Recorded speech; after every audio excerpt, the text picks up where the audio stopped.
झालेला आहे. माध्यमातून पुस्तक मिळालेलं होतं वाक्य आम्ही मेसेज टाकलेला आहे. जर आपल्याला एखादा हाय क्वालिफिकेशनचा जर माणूस भेटला पेपर चेक करा तरच आपण उर्दूमध्ये घेतो, असेल तर मग मराठीमध्ये.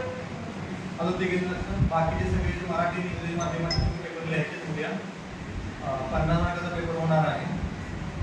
2 तुम्हाला ते काय वेळ दिलेले आहे तासिकेमध्ये तुमचं एकदा प्रमाणपत्र अपलोड झालं मी मागे जाऊन परत काय होतं तुम्ही या मत माझ्या ओळखीचे आहे तुम्ही बुवा मी बँकमध्ये पोहोचत नाही आम्हाला ते लक्षातच येत नाही. उपस्थित असलेले या संपूर्ण संकुलाचे प्रमुख सन्माननीय डॉक्टर मानवी पाटील सर या ठिकाणी उपस्थित आहेत. सर्वप्रथम आपल्या सगळ्यांच्या वतीने त्यांचं या ठिकाणी हार्दिक अभिवादन करतोय. गेल्या 9 दिवसापासून आपण सतत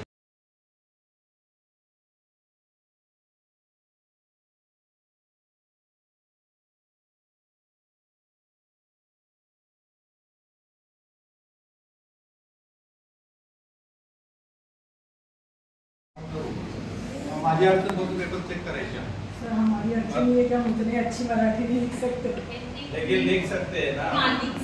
बहुत लोकल से परमिशन दी तो हम दे देंगे. कोई ख्याल तो करना पड़ेगा.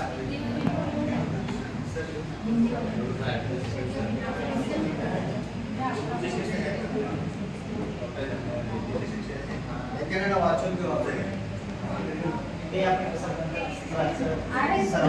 शिक्षक चांगले माझ्या पण कॉन्टॅक्ट मध्ये आहे.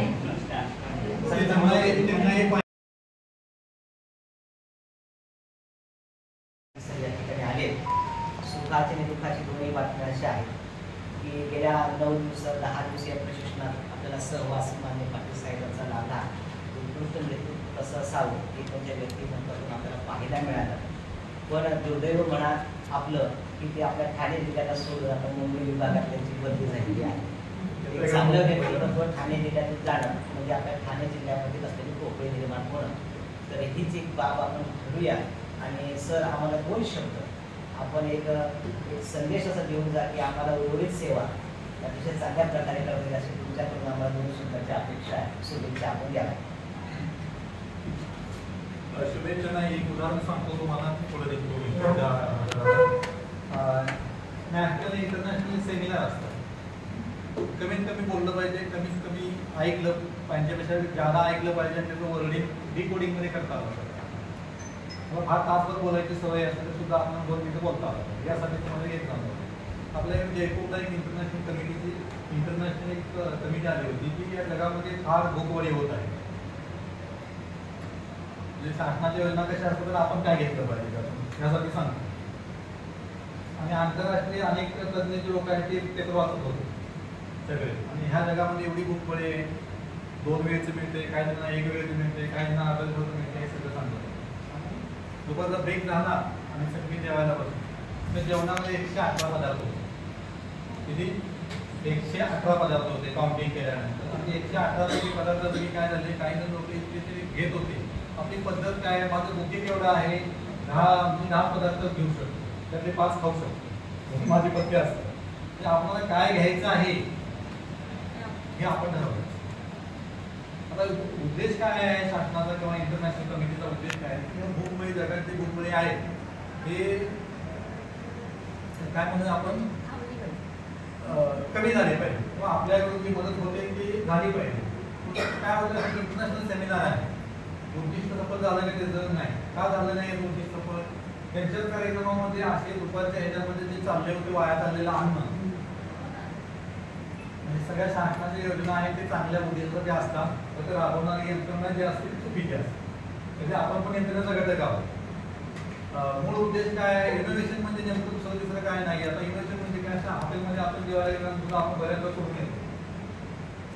उरलेलं काय आहे त्या भाजी चांगली झाली नाही, टेस्टी झाली नाही, मूड नाही आणि 100 कारण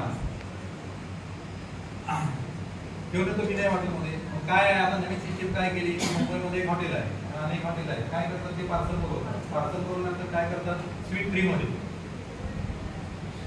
तुम्हाला ते तुमचं पॅकेज 15 रुपयाचं जर फुल पॅकिंग असेल तर तुम्हाला 200 रुपयाचं 200 रुपयाचं ते फ्रीमध्ये देतात.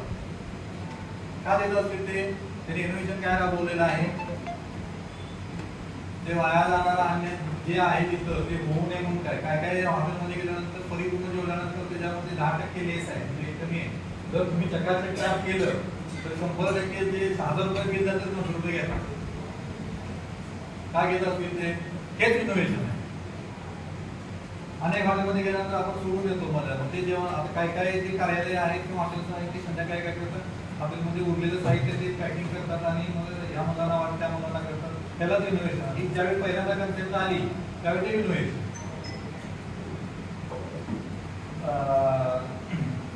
माझा भाऊ आयुक्त आहे आणि मग त्याचा मुलगा आहे. त्याने मला सांगितलं हा मुलगा ऐकत नाही तू एक आहे कोणाला. मग मी गेल्यानंतर त्याचं धाव इंग्लिश आहे मला पण गावतो सगळं इंग्लिशमध्ये करायला लागते. ते केल्यानंतर तू 9वीला ज्यावेळी होता त्यावेळी त्याने एक ॲप तयार केली. काय ॲप होतं ऑनलाईन जे मार्केटमध्ये मागवतो ना वस्तू आपण किती रुपयाला 700 रुपयाला 800 रुपयाला शर्ट आहे 1000 रुपयाला टी शर्ट आहे. आपण काय करतो 1000 रुपये पे करून घेतो. आपण काय चॉईस आहे का नाही. त्यानं ॲप तयार केलं काय केलं 1000 रुपयाचा शर्ट त्यानं आता त्याचं बिझनेस आहे. तो आता 11वीला गेला. तो शॉप आहे ऑनलाईन त्याचं कामगार पण ठेवलेले आहे सगळं. तो कितीला आता 11वी ते लॉचं त्याचं प्रिपरेशन पण चालू झालं. ते बोलला त्या घरात गव्हर्नमेंट आहे पण तो ऐकत नाही. मी गेल्यानंतर तर सगळे चालू झाले चर्चा. त्याने 2 प्रश्न विचारले मला इंग्लिशमधून जॉग्राफी. ते बाहेर फिरायला गेला म्हणजे ते काय करते ते पण विचारले. मी त्याला तिथे बोलता बोलता असं विचार चालू त्याने ते ॲप तयार केलेला आहे. तुम्ही तो 1000 रुपयाचा टी शर्ट 900 रुपयाला मागू शकता. जे आपण मार्केटमध्ये गेल्यानंतर बार्गेनिंग पॉवर आहे हे काय आपल्याला नवीन नाही आहे परंतु ते ऑनलाईनच्या रूपात त्यानं आणतं. 900 रुपयाला आणल्यानंतर तो 900 रुपयाला परवडत नाही. तो म्हणतो नाही तर ऑनलाईनच्या ठिक चालू होते. मग आपण काय म्हणायचं तो काय म्हणतो मला 800 रुपयाला द्या. तो म्हणणार की मला 800 रुपये परवडत नाही 900ला घ्या. मग ते अशा प्रकारे ऑनलाईन डील होतं.